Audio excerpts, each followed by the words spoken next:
Assalamualaikum warahmatullahi wabarakatuh. Kembali lagi kita ke channel Abata Studio. Hari ini kita akan sambung mata pelajaran Pendidikan Islam tahun 3 dalam bidang sirah dengan tajuk Meneladani Sifat Tabligh. Jom kita belajar.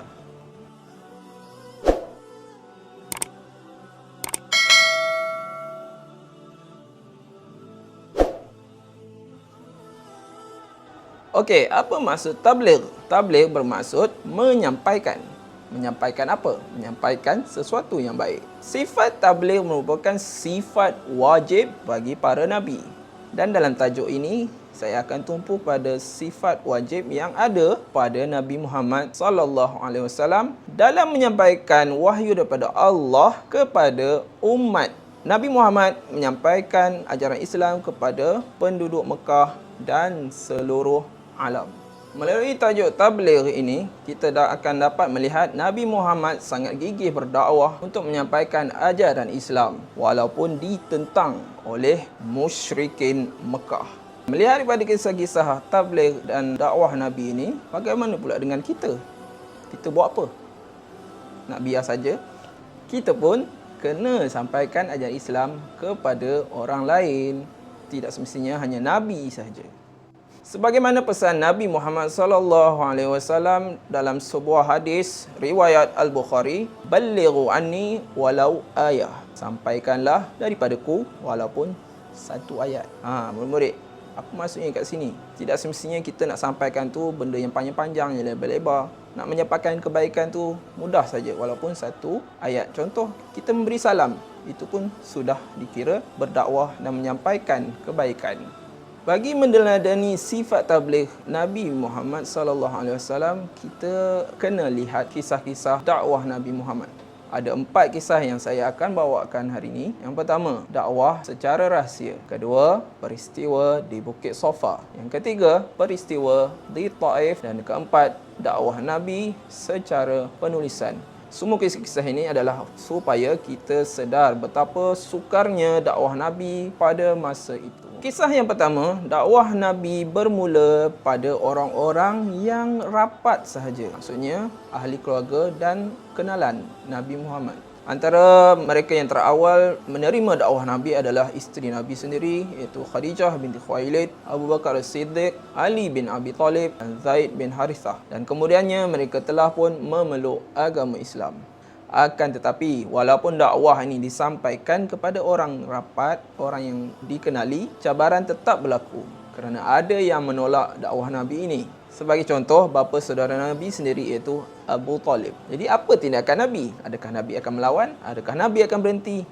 Tak. Nabi terus menjalankan amanah daripada Allah ini dan tidak berputus asa menyampaikan dakwah Islam. Macam itulah juga kita murid-murid. Kalau kita diberikan tugas, jangan cepat putus asa. Segala amanah yang diberi, kita kena tunaikan. Kisah yang kedua adalah peristiwa Bukit Safa. Setelah Nabi menyampaikan dakwah secara rahsia, kali ini Nabi menyampaikan dakwah secara terbuka. Nabi telah naik ke Bukit Safa dan menyuruh penduduk Mekah agar beriman kepada Allah dan meninggalkan berhala. Akan tetapi pada peringkat ini, cabaran telah diterima oleh Nabi Muhammad sallallahu alaihi wasallam kerana kaum musyrikin di Mekah telah marah, menghina dan memulaukan keluarga Nabi Muhammad sallallahu alaihi wasallam. Dan paling sedih, Nabi selalu disakiti oleh bapa saudaranya sendiri, iaitu Abu Lahab. Apa tindakan Nabi? Nabi tetap sabar, tenang dan sebaliknya merancang strategi untuk berdakwah lebih luas. Apa yang kita dapat di sini murid-murid? Walaupun kita ditentang untuk melakukan kebaikan, kita kena bersabar dan sentiasa tenang. Jangan gelabah, jangan kelang kabut. Tapi dalam masa yang sama, kita kena plan atau rancang sesuatu untuk menyampaikan kebaikan tersebut. Tak ada plan A, kita buat plan B. Tak gitu.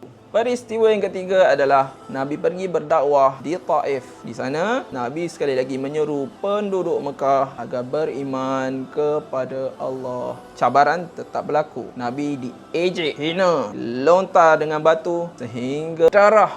Sedih kan? Nabi kita telah disakiti. Apa tindakan Nabi? Nabi tetap cekal berdakwah, tidak membalas dengan kekerasan Akan tetapi Nabi tetap berdoa kepada mereka agar mendapat kebaikan. Kalau kita agak-agak buat macam mana?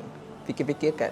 Tak gitu. Kisah yang keempat, Nabi berdakwah dengan penulisan. Nabi mengutus surat kepada Raja Rom, Raja Habsyah, Raja Parsi dan juga Raja Mesir. Nabi mengutus surat adalah kerana untuk menyampaikan Islam di negara-negara lain pula. Akan tetapi cabaran tetap ada.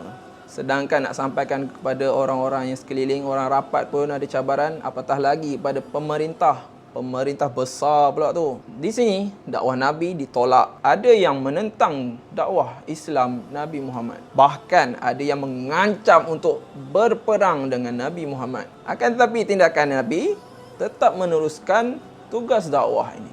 Nabi tak pernah berhenti dan negara Madinah diperkukuhkan. Daripada dakwah Nabi tadi, kita dapat beberapa kesan dan kepentingan Nabi bersifat tabligh. Tanpa sifat tabligh ini, mungkin kita tak rasa Islam pada hari ini. Yang pertama, kesan dan kepentingan Nabi bersifat tabligh adalah ajaran Islam tersebar luas. Bukan sahaja di Mekah, pada hari ini Islam telah berkembang ke seluruh dunia.